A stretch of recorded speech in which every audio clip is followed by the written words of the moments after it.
అందరికీ నమస్కారం. నేను మీ ఎంపీసీ ఫ్రెండ్ని. మనం 10th క్లాస్ ఫిజికల్ సైన్స్లో సిరీస్ కాంబినేషన్ ఆఫ్ రెసిస్టర్స్ గురించి ఈ వీడియోలో మనం తెలుసుకుందాం. సో ప్రాక్టికల్గా ఒక వర్చువల్ ల్యాబ్లో రియల్గా మనం యాక్టివిటీ చేస్తూ కరెంట్ ఎలా మారుతుంది, పొటెన్షియల్ డిఫరెన్స్లో ఎలాంటి చేంజెస్ వస్తాయి అనేది మనం రియల్గా వర్చువల్ ల్యాబ్ లాగా మనం ఫీల్ అవుతూ దీంట్లో యాక్టివిటీ చేస్తూ నేర్చుకుందాం.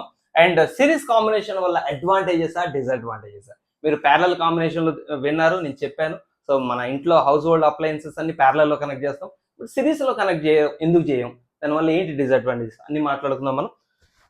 ఈక్వలెంట్ రెసిస్టెన్స్ అంటే ఈ మూడు రెసిస్టర్లు ఇలా సిరీస్ లో వచ్చి కూర్చోవటం వల్ల ఈ సర్క్యూట్ కి ఉంటే ఫైనల్ రెసిస్టెన్స్ ఏమవుతుంది, వీళ్ళ ఇన్ఫ్లుయెన్స్ ఫైనల్ రెసిస్టెన్స్ మీద ఎలా ఉంటుంది అన్నది కూడా ఇప్పుడు చూద్దాం. సో ఇప్పుడు నేను స్విచ్ కనుక ఆన్ చేస్తే సర్క్యూట్ లో కరెంట్ ఫ్లో అవటం మీరు గమనిస్తున్నారు. మొట్టమొదట ఈ సర్క్యూట్ లో కరెంట్ యొక్క బిహేవియర్ ని మనం అర్థం చేసుకుందాం. సో కరెంట్ ని మనం టెస్ట్ చేద్దాం. సో సర్క్యూట్ లో కరెంట్ ఎంత ఫ్లో అవుతుందో చూడండి. 0.67 ఆంపియర్స్ కరెంట్ ఫ్లో అవుతుంది. అంటే మనం తీసుకుంది 20 volts బ్యాటరీ కాబట్టి ఇది పెంచితే అది పెరుగుతుంది, తగ్గితే తగ్గుతుంది. సో 0.67 ఆంపియర్స్ కరెంట్ పోతుంది. బట్ మనం స్టడీ చేయాల్సింది ఏంటి, సర్క్యూట్ లో ఎంత ఉంది, మరి మొదటి రెసిస్టర్ లో ఎంత ఉంది, అంతే ఉంది 0.67. రెండో రెసిస్టర్ లో ఎంత ఉంది, అంతే ఉంది. మూడో రెసిస్టర్ లో ఎంత ఉంది, అంతే ఉంది. సో మళ్ళీ బయటకు వచ్చేది ఎంత ఉంది, అంతే ఉంది. సో కరెంట్ గురించి మనం ప్రాక్టికల్ గా టెస్ట్ చేసి మనం ఇప్పుడు ఏం అబ్జర్వేషన్ నోట్ చేసుకోవాలి.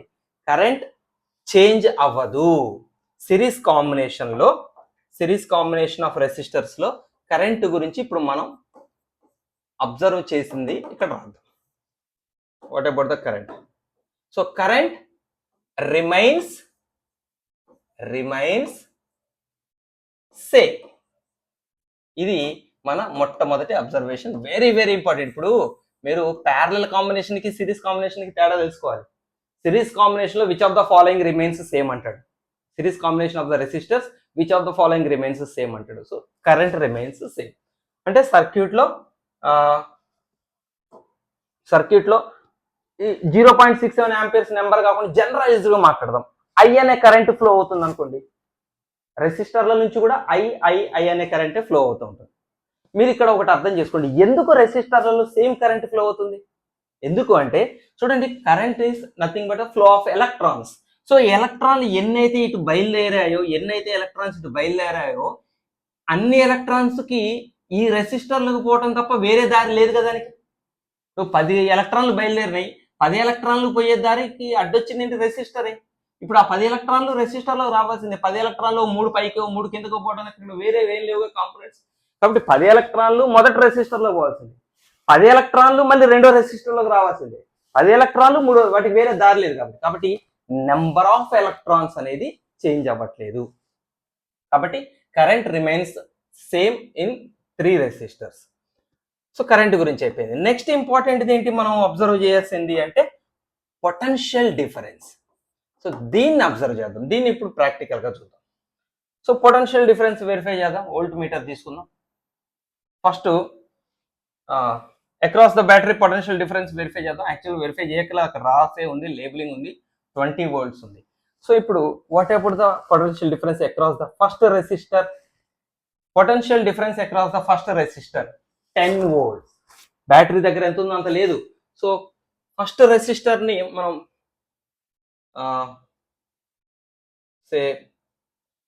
ఫస్ట్ రెసిస్టర్ ని మనం R1 అందామా.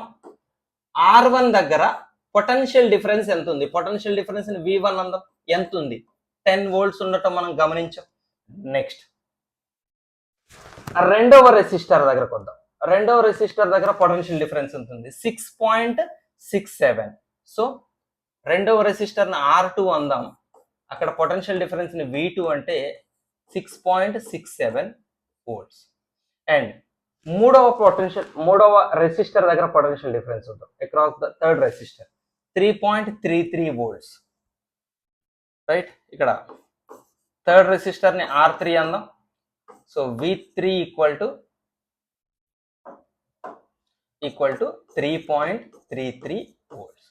ఒక్కసారి ఈ మూడు పొటెన్షియల్ డిఫరెన్స్ ని మనం యాడ్ చేద్దాం. V1 equal to V1 plus V2 plus V3 equal to, మీరు ఈ మూడింటిని యాడ్ చేయండి, మీకు 20 volts వస్తుంది. That means the total potential across the battery వస్తుంది. అంటే సర్క్యూట్ లో ఉండే టోటల్ పొటెన్షియల్ డిఫరెన్స్ వచ్చింది.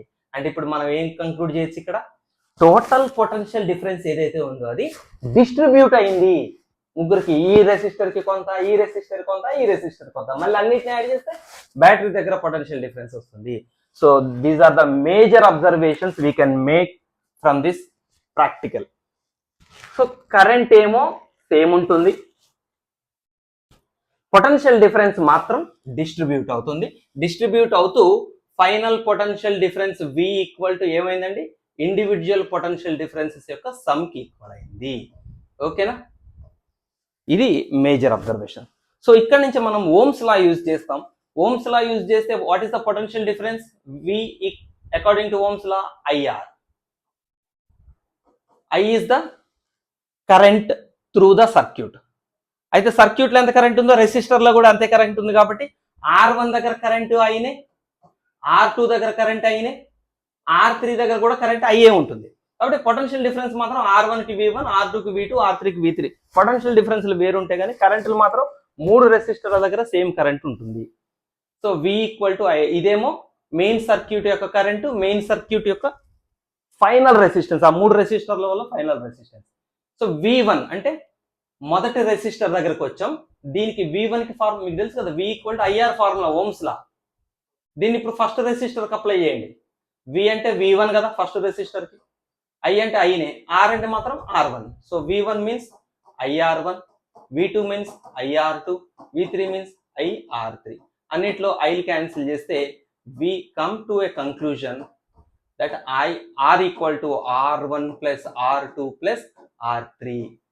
ఏంటి దీని అర్థం, ఫైనల్ రెసిస్టెన్స్ ఇండివిజువల్ రెసిస్టర్ల యొక్క రెసిస్టెన్స్ల సమ్కి ఈక్వల్.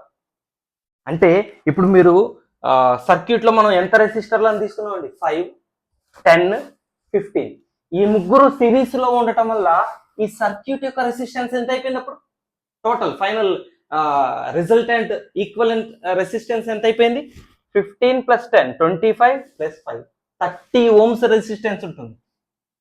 రెసిస్టెన్స్ పెరిగిపోయింది. ప్యారలల్ కాంబినేషన్ లో మీరు చూసారు రెసిస్టెన్స్ తగ్గుతుంది ప్యారలల్ వల్ల, కానీ ఇప్పుడు ఇక్కడ ఏమైంది ఆపోజిట్ లో, సిరీస్ లో వల్ల రెసిస్టెన్స్ పెరిగిపోవటం మీరు గమనించారు. This is the major disadvantage of this series connection. Though resultant resistance is very big, very big. Resultant resistance ఏదైతే ఉందో ఇది చాలా పెద్దగా ఉంటుంది మిగిలిన మూడు రెసిస్టర్ల కంటే కూడా. సో దీనివల్ల ఏమవుతుంది, రెసిస్టెన్స్ పెరిగితే కరెంట్ ఫ్లో ఆగిపోతుంది, తగ్గిపోతుంది. అంటే సోర్స్ నుంచి ఎంత కరెంట్ తీసుకోవాలో అంత కరెంట్ తీసుకోదు, వేస్ట్ అయిపోతుంది, హీట్ ఫామ్ లో వేస్ట్ అయిపోతుంది. So this is the major disadvantage of series combination of resistor. So series combination గురించి మీకు అర్థమైంది అనుకుంటాను. ప్రాక్టికల్ గా మనం చూసాం. సిరీస్ కాంబినేషన్ కి సంబంధించిన ఒక మేజర్ అడ్వాంటేజ్ లేదా డిసడ్వాంటేజ్ అని మనం మాట్లాడతాం. సో ఒకసారి ఈ కాంబినేషన్ చూడండి, కాసేపు ఇది తీసేద్దాం. ఇప్పుడు ఇది టీవీ, ఇది ఫ్యాను, ఇది ఫ్రిడ్జ్ అనుకోండి. ప్రతిదీ రెసిస్టర్లు అంటే ఇంట్లో ప్రతి వస్తువు రెసిస్టరే కదా. సపోజ్ మా టీవీ రిపేర్ వచ్చింది అంటే ఈ టీవీ పాడైపోయింది, that means this TV is disconnected from the circuit. Circuit నుంచి డిస్కనెక్ట్ అయినట్టుగా పాడైపోవడం అంటే ఒక అప్లయన్స్ రిపేర్ రాగానే అది డిస్కనెక్ట్ అయిపోగానే టోటల్ అన్నిట్లోంచి కరెంట్ ఆగిపోయింది చూడండి. వేరేజ్ ఇన్ ప్యారలల్ కనెక్షన్ ఓ టీవీ చెడిపోయిన కరెంట్ ఆగిపోలేదు, మిగిలిన వాటి కరెంట్ సప్లై జరుగుతూనే ఉంది. ఇక్కడ ఒక అప్లయన్స్ ఏదైనా డిస్కనెక్ట్ అయితే, సపోజ్ ఇది డిస్కనెక్ట్ అయింది అనుకోండి, కరెంట్ ఆగిపోయింది. లేదా ఇది డిస్కనెక్ట్ అయిపోయింది అనుకోండి, కరెంట్ ఆగిపోయింది.